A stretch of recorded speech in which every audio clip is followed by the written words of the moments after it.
Dune Awakening has been out for a little while now, and I don't think I was alone in expecting the launch window to be tumultuous.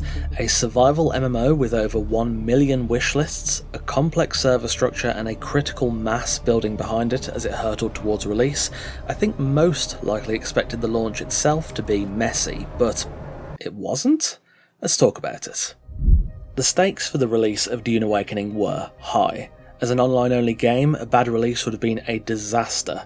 It's not like there isn't precedent either. A quick search of bad game launches turns up tons of examples. New World, WoW Classic, No Man's Sky, Fallout 76, the list goes on and on and on. Given the seeming complexity of the game, and how even billion-dollar companies like Activision Blizzard seemingly can't launch a game properly nowadays, I think most of us were braced for server failures, long queue times, and things just not working. To be fair, this wouldn't be a first for Funcom either, and though I still absolutely love the game, the recent years of Conan Exiles haven't exactly been smooth sailing. However, the launch of Dune Awakening was something else entirely. So Head Start launch time rolls around on June 5th, and it's fine.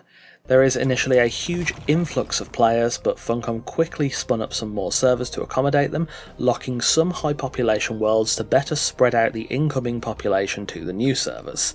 Some users reported a few queues, but that seems to have cleared up fairly quickly.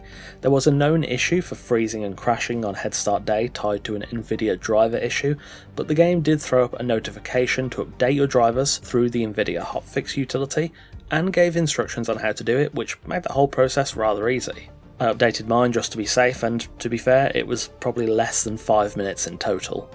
Late in the night of the Head Start launch day, there was a brief series of outages that were rectified within the hour, with a patch coming again the next morning to further improve server stability. With a peak of over 90,000 players coming in for the Head Start, which would later pass 100k, this was a pretty smooth launch overall. The main complaints I saw were about the queues, but honestly, queues are kind of to be expected on an MMO launch, and Funcom did get new servers up quite quickly. I did see other complaints about the server locking too, but I think that was kind of necessary. There's no point creating new servers if players are still just trying to queue into the worlds that are already heaving, so pushing them over to the relatively empty world made a lot of sense. Even the server outages, which were likely the worst problem of the day, ended up resolved quite quickly, and it didn't seem to affect all servers, just some. The gameplay itself seemed to have been rather smooth too, and it felt nicely polished. The main notable bug I heard of during this period was the sandworm eating bases when it shouldn't, to which Funcom disabled it, fixed it, and rolled it back out within about a day. In general, I think the Head Start was a success. With it over and an impressive player count already accrued, the next step was to full launch on June 10th, where I think myself and many others expected the problems to really arise. So 5 days later, full launch rolls around and it was a bit odd. Player counts went up a bit more, but not as much as I was expecting. Given the 100k in Head Start, and seeing as they passed 1 million wish lists last year, I expected maybe 200k on full launch and of course server issues. However, neither of those things happened. In player count terms, Dune hit a new peak of 142,000 players, a nice increase over the 93,000 for early launch day, and the Head Start peak of 117,000. Given it did release on a Tuesday, and come the weekend after launch at the time of recording, peak player count is just about to pass 160k. It's not 200k yet, but it's still a very healthy number, and retention seems to have stuck too. The servers for full launch were fairly solid. They'd already seemingly weathered the storm of the 100k at Head Start, so they held up fairly well against the extra 40 to 50,000 coming in now, probably helped massively by the regular daily maintenance and minor patches leading up to full launch. There were a couple of issues on the rollout, namely that the edition upgrades and individual pricing for the DLCs on Steam were incorrect, alongside some packages being unavailable. This had a follow-on issue when the pricing was fixed, where entitlements from upgrading weren't properly applying, but that was also fixed. The Wildlife of Arrakis DLC also wasn't showing up for some people that owned it, myself included, but again, that was rectified quite quickly. The one issue that did arise and cause problems is that the third-party server providers were not necessarily having a great time. This happened initially on launch with all of them according to what I read, though I've since heard that G-Portal continued having problems afterwards, with private servers being borderline unplayable. That isn't so much a Dune or a Funcom issue I don't think, but more likely a G-Portal issue itself. As of June 14th, the date of recording, it seems this was fixed, but it would have made the game nearly unplayable for people who had purchased a G-Portal server for them and their friends to play on. I don't think Funcom can or should shoulder the blame for this. It seems to have been a third-party issue, but it was an issue nonetheless. Given that I think most of us were expecting disaster, Dune Awakening's launch went surprisingly well, and the game has plenty of fun content to partake in. I think that shows in the reviews. The game currently holds a very positive rating on Steam, with 86% of the 22,000 reviews being positive. In no small part, I think a lot of the success can be put down to releasing Dune Awakening as a full game. Quite a while ago now, I'd previously read some reporting, I think by IGN, that stated Dune would be releasing as early access, though I don't think Funcom themselves ever said that. That was a long time ago now, and of course isn't the case.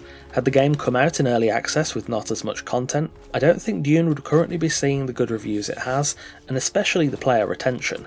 It also seemed that Funcom had a decent internal plan for the server strains they'd be under, with new servers ready to spin up immediately as and when demand required it. It likely also helped to release Dune quite early in the day. It came out at 3 PM UK time, which would separate it nicely from the peak time for the USA, so not everyone is hitting the servers at once. Overall, a great launch that was almost unremarkable in how smoothly a lot of it played out. Though Dune's launch window has passed and by all measures went quite well, the team of course need to keep that momentum.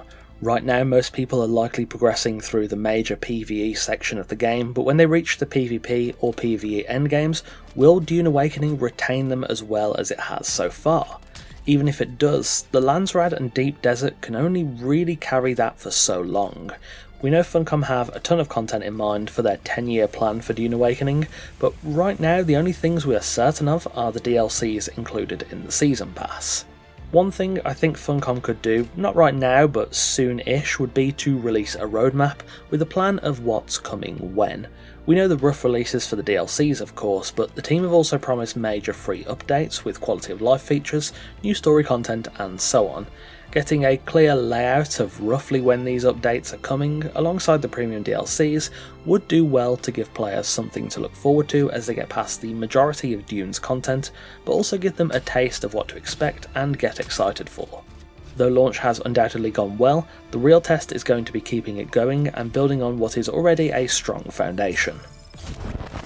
One more thing that I think is important about this launch is just the general bigger picture across the industry. I'm no expert of course, but you don't need to be an expert to tell you that many games nowadays are just leaving players disappointed. Ubisoft's quadruple-A Titan's Skull and Bones flopped horrendously, Rocksteady's Suicide Squad was a failure, Black Ops 6 managed to lose 50% of its Steam players in 2 months, and even now beloved games like Cyberpunk 2077 had an awful launch. It's definitely one of the many factors in why indie projects like Clair Obscur, Schedule 1, Repo and more have seen such incredible success. Funcom isn't an enormous studio, it's not small but it's not Activision or Sony, but it seems they've managed to handle the launch servers quite well and, most importantly, just made a fun game. Dune Awakening is super immersive, there's tons to do, and it's crafted quite well. It's obvious that a lot of care and attention has gone into designing the game, and I think that shows in the reviews, the player counts, and the retention, and if they can capitalise and continue pushing with the momentum behind them, I think the game will see continued success. Overall, Dune Awakening's launch really surprised me, but in a good way. I expected gameplay problems, enormous queues, broken servers, lag, but it's been smooth sailing for the most part, and frankly, that's quite refreshing to see nowadays. Do let me know what you think of Dune Awakening's launch too, if you began with the head start or the full launch. I was talking about this topic briefly in my Discord the other day, and to be honest, it's just nice that it seems to have worked fairly smoothly. Anyway, that will wrap us up for today. Thanks for watching. I'll be covering Dune right here on this channel alongside Conan Exiles, so make sure you subscribe to get the best of both Arrakis and Hyboria. A massive thanks to our wonderful esteemed coffee cultists for continuing to support the channel over on Patreon. If you want to support the channel here on YouTube and get some exclusive perks, take a look at the new channel memberships available by clicking join just below this video. Take care, and I'll see you soon.